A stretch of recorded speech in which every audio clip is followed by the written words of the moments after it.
A ver, pensemos un momento, ¿de dónde sacan las palabras su significado? Una pregunta que parece súper sencilla, ¿verdad? Pues bueno, esta simple cuestión provocó uno de los debates intelectuales más potentes de la antigua Grecia. Estamos hablando de una disputa que no solo enfrentó a los filósofos más grandes de la historia, sino que acabó cambiando por completo la forma en que entendemos el lenguaje. Venga, vamos al lío con un ejemplo que todo el mundo entiende. ¿Por qué un gato se llama gato? O sea, ¿hay alguna razón, no sé, cósmica, natural, por la que esa palabra, gato, esté unida a ese animalito peludo que ronronea? ¿O es simplemente una etiqueta que nos hemos inventado y hemos decidido usar todos? Claro, para nosotros hoy puede sonar a curiosidad, pero para los antiguos griegos esto no era ninguna tontería. ¿Qué va? La respuesta a esta pregunta era para ellos la clave para entender la realidad misma. O sea, de esto dependía si el lenguaje era como una ventana directa a la verdad del universo o si era pues una herramienta un poco chapucera que hemos creado los humanos. Entender de dónde venían los nombres era básicamente entender nuestro propio sitio en el cosmos. Y aquí es donde la cosa se pone de verdad interesante. Porque de esta pregunta surgieron dos bandos, con dos formas de ver el mundo totalmente enfrentadas.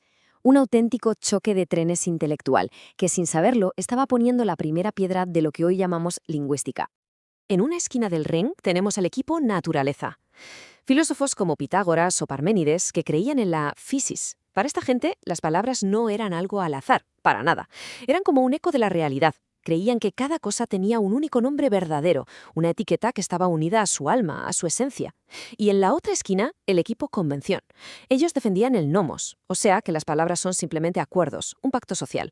La palabra gato significa gato porque, oye, nos hemos puesto de acuerdo en que sea así, no porque lo dicte ninguna ley universal. Pero claro, el equipo convención, con gente como Demócrito, no se cortó un pelo y contraatacó con argumentos que eran, bueno, demoledores. Señalaron cosas que parecen súper obvias. Por ejemplo, la homonimia. ¿Cómo puede ser que una misma palabra, como lima, sirva para una ciudad, una fruta y una herramienta? O la polinimia, justo lo contrario. Una cosa, varios nombres. Y ya el remate final fue, que los nombres se pueden cambiar. A un señor llamado Aristócles le acabaron llamando Platón. Si los nombres fueran algo natural y fijo, esto sería imposible. En resumen, el lenguaje parecía demasiado caótico, demasiado desordenado como para ser un espejo perfecto de la naturaleza. Y justo en medio de toda esta batalla campal de ideas aparece en escena Platón. Y claro, siendo Platón, no se iba a conformar con una respuesta sencillita. Él llevó el debate hasta el límite, hasta sus últimas consecuencias. ¿Y qué pasó? Pues que se dio de bruces contra un muro. Lo vemos perfectamente en su famoso diálogo, el Crátilo. Ahí Platón pone a discutir a un defensor de la naturaleza con uno de la convención. Le da vueltas a la idea de que a lo mejor los nombres originales sí que eran como una imitación del alma de las cosas, pero que con el tiempo se han ido pues estropeando, corrompiendo. El caso es que después de darle 1000 vueltas no llega a ninguna parte, no hay una conclusión clara. El debate parece un callejón sin salida. Y esta cita lo resume todo. Esta es la conclusión a la que llega Platón, que al final casi tira la toalla. Acabó totalmente convencido de que el lenguaje, daba igual si era natural o por acuerdo, era una herramienta defectuosa, como una sombra borrosa de la realidad, incapaz de capturar esas ideas perfectas y verdaderas de las que tanto hablaba. Para él, fiarse de las palabras para llegar a la verdad era un error de principiante. La filosofía, que depende tanto del lenguaje, parecía haberse metido en un lío del que no podía salir. La cosa estaba completamente atascada. Hacía falta aire fresco, una perspectiva nueva, un giro de guión radical. Y ese giro, ¿quién lo iba a dar? Pues el alumno más brillante de Platón, Aristóteles. Es que el debate parecía no tener solución. Por un lado, la teoría de que los nombres vienen de la naturaleza se caía a trozos con solo mirar un poco la realidad. Pero por otro, decir que eran un simple acuerdo, eso a Platón le sonaba a que el lenguaje no tenía ninguna conexión con la verdad y eso era inaceptable. Hasta que llegó Aristóteles, y con esa mente práctica que tenía, se dio cuenta de algo genial. El problema no estaba en las respuestas, el problema era la pregunta. Todo el mundo estaba obsesionado con el origen de las palabras, y ese era un laberinto sin salida. La clave, la verdadera clave, estaba en otro lado. Y la solución de Aristóteles fue sencillamente brillante. Lo hizo en 3 pasos. Primero, zanjó el debate de una vez por todas. Se puso del lado del equipo convención. Vale, las palabras significan lo que significan por acuerdo. Punto. Pero, y aquí viene lo revolucionario, segundo paso, cambió el foco por completo. Dijo, miren, dejemos de preguntarnos de dónde vienen las palabras y empecemos a preguntarnos para qué sirven. Y ese es el tercer paso, su gran idea.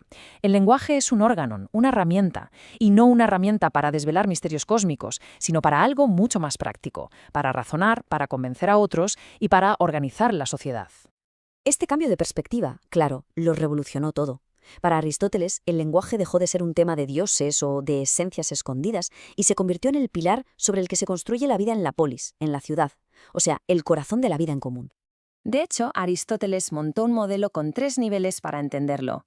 En el nivel más básico está el signo. Aquí analizamos la lengua en sí misma, sus palabras, sus frases, vamos, la gramática.